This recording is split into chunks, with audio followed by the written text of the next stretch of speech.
Assalamualaikum warahmatullahi wabarakatuh. Perkenalkan, saya Dirmansyah, Ketua DPW P3N Sumatera Barat dalam hal membudidayakan porang. Kami akan menjelaskan sedikit tentang budidaya porang serta prospek ke depan terhadap tanaman porang ini, dan juga untuk peningkatan ekonomi petani ke depannya. Untuk budidaya porang ini ada 3 jenis bibit. Yang pertama, spora. Jadi spora ini berasal dari biji umbi porang yang telah berumur 3-4 tahun. Tonase atau berat dari umbi ini sudah mencapai 3-5 kilo, tergantung dari pertumbuhan porang itu sendiri. Yang spora ini dia menghasilkan nanti kurang lebih 400-500 biji dalam satu bonggol. Spora ini kalau ditanam menjadi bibit itu dalam umur 1 tahun atau 1 kali dorman itu baru menghasilkan katak atau biji katak atau biji bubil.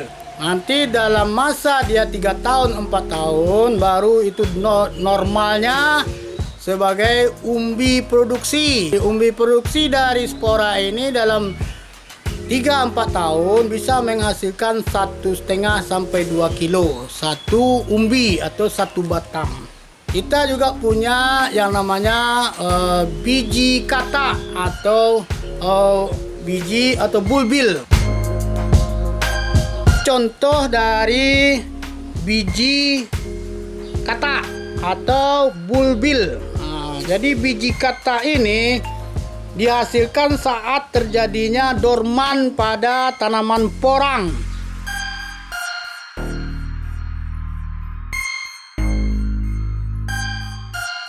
Baik itu dorman pertama, kedua, ketiga sampai dia panen nanti itu menghasilkan biji katak atau bulbil. Dari katak ini dia ini muncul tunas. Tunas ini akan menjadi batang. Ya. Dalam waktu 1,5 atau 2 tahun bisa dibongkar menjadi umbi produksi. Ini akan menghasilkan bobot umbi itu kurang lebih 1,5 sampai 2 kilo satu batang tanaman porangnya. Yang terakhir yaitu umbi bibit. Kenapa dibilang umbi bibit? Karena umbi ini nantinya bisa menghasilkan tanaman atau pohon porang nantinya. Nah, ini makanya disebut jadi bibit umbi. Nah, tanda dari porang ini dari warna dari isinya. Dia warnanya kekuningan. Ini yang disebut dengan tanaman porang. Nah, memang porang ini ada beberapa jenis. Ada juga yang namanya iles-iles. Itu warnanya isinya putih. Dia tidak menghasilkan biji katak. Dia nantinya hanya menghasilkan spora pada umur 3-4 tahun. Nah, umbi ini kalau kita tanam menjadi bibit dalam waktu 6 bulan dia akan bisa menghasilkan 1,5 sampai 2 kilo umbi produksi. Tergantung juga nanti perawatannya. Kemudian dia menghasilkan bulbil atau biji katak paling tidak 15 biji katak. Ini sangat mudah sekali, baik itu di segi kondisi tanah, dari kondisi iklim, kemudian dari segi pemupukan dan perawatannya. Tidak serumit tanaman lainnya. Tanaman porang ini bisa menjadi 2 jenis tanaman. Yang pertama bisa jadi tanaman pangan. Karena tanaman porang ini akan menghasilkan senyawa yang namanya glukomanan. Yang glukomana ini merupakan serat alami.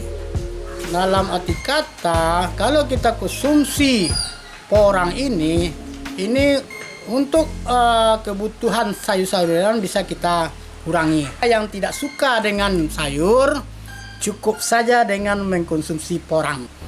Itu sudah mencukupi serat alami. Kemudian kelebihan dari porang ini, glukosanya sangat rendah. Dalam arti kata, kalau kita konsumsi ini termasuk makanan sehat, terutama untuk yang gemuk atau overweight. Silakan nanti konsumsi ini. Insya Allah berat badannya akan normal. Nah, ini bisa kita lihat dari masyarakat Jepang. Jadi yang porang ini adalah termasuk makanan pangan orang Jepang, orang China atau Tiongkok, Thailand, Vietnam atau orang Asia Timur.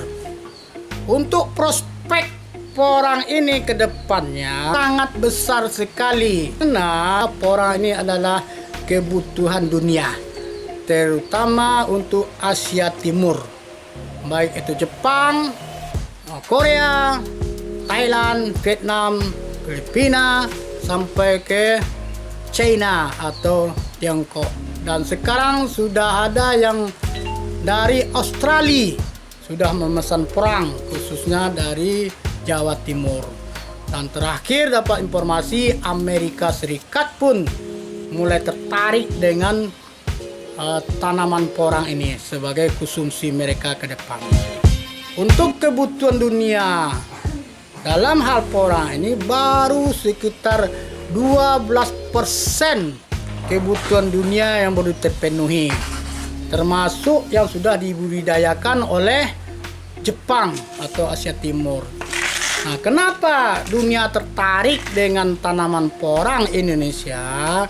Karena tanaman porang Indonesia ini kandungan glukomananya sangat tinggi dibandingkan dari porang negara lainnya. Nah, ini yang suka oleh masyarakat Asia Timur mendapatkan porang Indonesia. Di samping porang ini menjadikan kebutuhan dunia, nah dia punya glukomanan, karbohidrat yang tinggi. Porang ini juga punya senyawa yang namanya asam oksalat. Asam oksalat ini tidak baik untuk dikonsumsi. Dalam arti kata, jangankan kita konsumsi, kena saja isi dari porang ini di kulit kita, ini lama-lama akan menjadi gatal. Ini kelebihan dari porang ini. Nah, bagaimana caranya kita konsumsi? Porang ini harus kita olah, dan oksalat atau asam oksalatnya harus kita buang, minimal dikurangi. Paling tidak asam oksalat ini sama dengan asam oksalat sayur bayam. Sayur bayam itu punya asam oksalat, tapi hanya 3%. Sementara porang itu bisa mencapai lebih dari 15% asam oksalat. Makanya kalau tersentuh dengan kulit akan membuat kita gatal-gatal, malah bisa menjadi iritasi bagi kulit yang sensitif. Di samping Allah memberikan kelebihan dari porang ini, ternyata ada lagi senyawa yang harus kita ketahui. Kita ke depannya, khusus untuk P3N Sumatera Barat, ini ke depannya 2-3 tahun ke depan kita akan jadikan porang ini sebagai komoditi unggulan Sumatera Barat. Dalam arti kata, dalam 2-3 tahun ke depan Sumatera Barat kita harus punya pabrik pengolahan porang sampai pabrik produk jadi. Apakah itu produk jadi porang, beras porang, atau mie porang, bahkan sampai ke es krim porang, jeli porang yang bisa kita konsumsi. Belum lagi untuk kebutuhan industri seperti pencampur cat, penyaring air, kosmetik, bahkan sampai untuk aksesoris pesawat terbang. Jadi kami dari P3N Sumatera Barat, mari kita sama-sama menanam porang.